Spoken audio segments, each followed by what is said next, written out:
Welcome to the business studies class. आज की video में हम डिस्कस करेंगे कंज्यूमर कोऑपरेटिव स्टोर्स के बारे में। तो कंज्यूमर कोऑपरेटिव स्टोर, जैसे कि इसकी नेम से पता चल रहा है, ये ऐसे स्टोर हैं जो कंज्यूमर एस्टैब्लिश करता है, कंज्यूमर ही रन करता है कॉपरेशन के बेसिस पर। Cooperation means working together. तो इसमें बहुत सारे कंज्यूमर्स मिलकर एक स्टोर एस्टैब्लिश कर लेते हैं और वही उसे रन करते हैं। और इन स्टोर्स को एस्टैब्लिश करने का पर्पस क्या होता है? मिडिल मैन को एलिमिनेट करना और कंज्यूमर को उनके एक्सप्लॉयटेशन से छुटकारा दिलाना।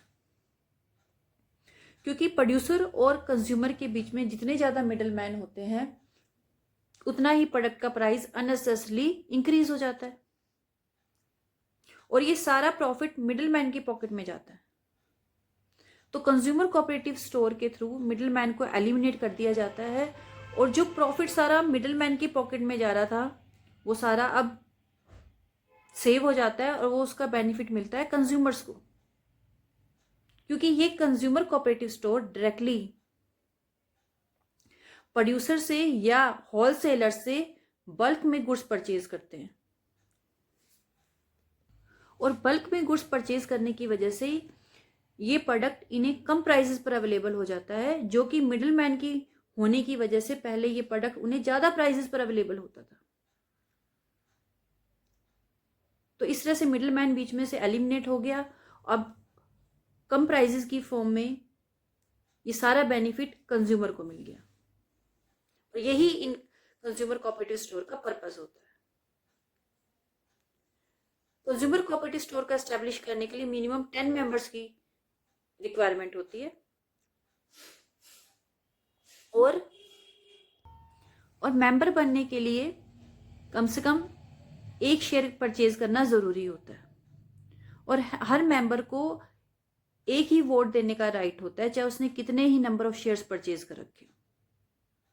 और कंज्यूमर कोऑपरेटिव स्टोर जो भी प्रॉफिट अर्न करता है वो मेंबर्स में ही डिवाइड कर दिया जाता है according to their investment and purchases.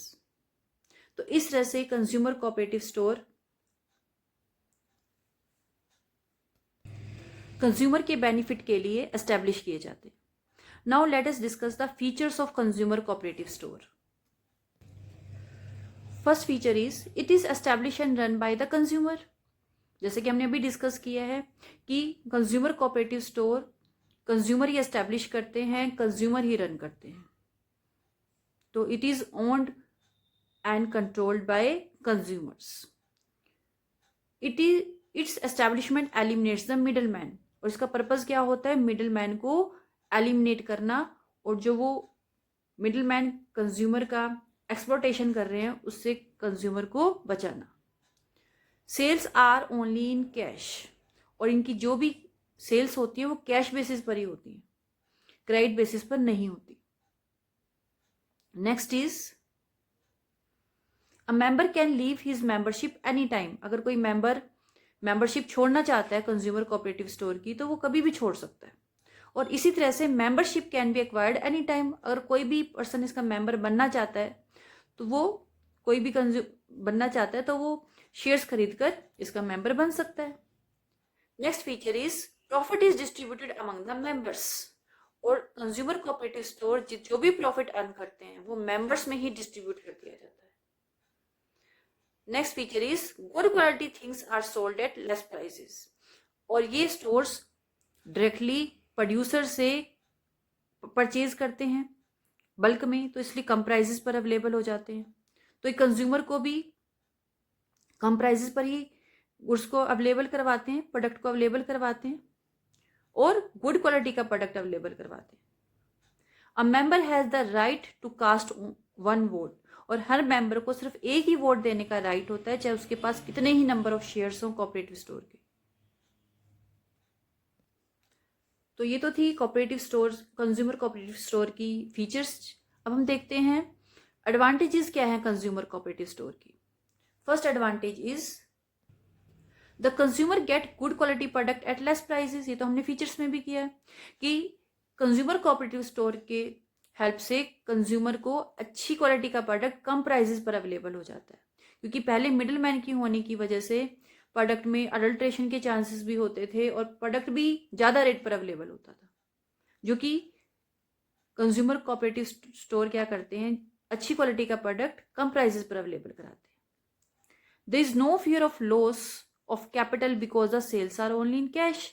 अब इसमें कोई बैड डेट्स का भी लॉस का फियर नहीं होता कि हमारी पैसा क्या हो जाएगा, बैड डेट्स की वजह से डूब जाएगा कंज्यूमर कोऑपरेटिव स्टोर का, क्योंकि सभी सेल जो करते हैं कैश बेसिस पर ही करते हैं, क्रेडिट बेसिस पर करते ही नहीं है। तो जब क्रेडिट सेल्स ही नहीं है तो लॉस होने का भी चांस नहीं है। Their establishment eliminates the middle man, और इनका पर्पस क्या है, मिडल मैन को एलिमिनेट करना, उनको बीच में से हटाना। Next feature is sense of economies inculcated in the consumer, और इनका एक पर्पस ये भी है कि कंज्यूमर्स के अंदर बचत की आदत को डालते हैं। Next advantage is there is a little possibility of fraud because the consumer themselves are the founders, और इसमें फ्रॉड होने के चांसेस भी कम होते हैं क्योंकि कंज्यूमर्स ने ही इसको बनाया है, कंज्यूमर ही एस्टेब्लिश कर रहे, कंज्यूमर ही इसे चला रहे, तो फ्रॉड के चांसेस कम से कम होते हैं। The feeling of mutual cooperation is created, और क्योंकि है ही कंज्यूमर कोऑपरेटिव स्टोर कॉपरेशन पर ही बेस्ड है, तो कॉपरेशन की फीलिंग क्रिएट करता है ये। There is no need to spend on advertisement, और इसके लिए कोई एडवर्टीजमेंट करने की जरूरत नहीं होती।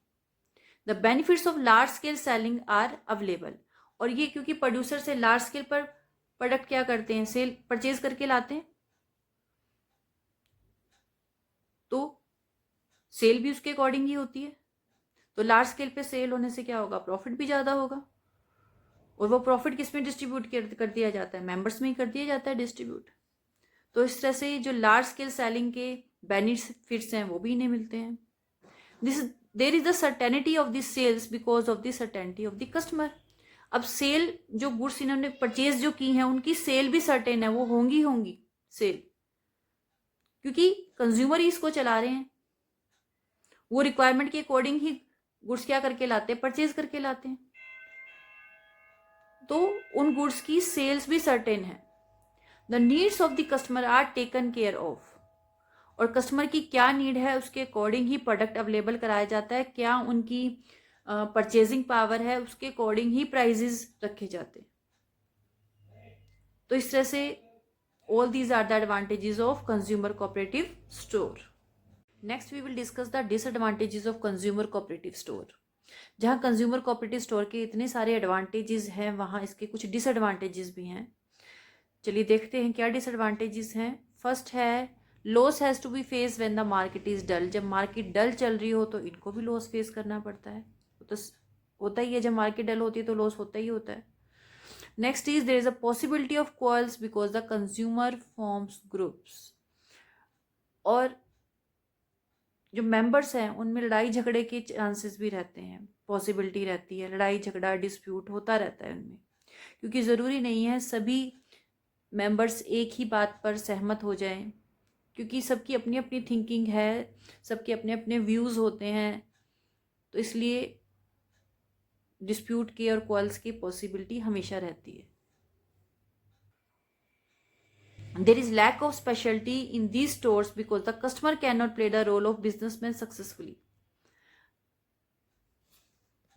अब बिजनेस चलाने के लिए, ये भी तो क्या एक तरह का बिजनेस ही है, तो उसको चलाने के लिए जो स्पेशल नॉलेज चाहिए, स्किल चाहिए, वो नहीं होती, क्योंकि एक ऑर्डिनरी कंज्यूमर ही इसको चला रहे होते हैं, तो there is a lack of speciality. The spirit of cooperativeness is lost because of the large number of members, और जैसे जैसे मेंबर्स इंक्रीज होते जाते हैं, जो स्पिरिट ऑफ कॉपरेटिवनेस है वो डिक्रीज होती जाती है,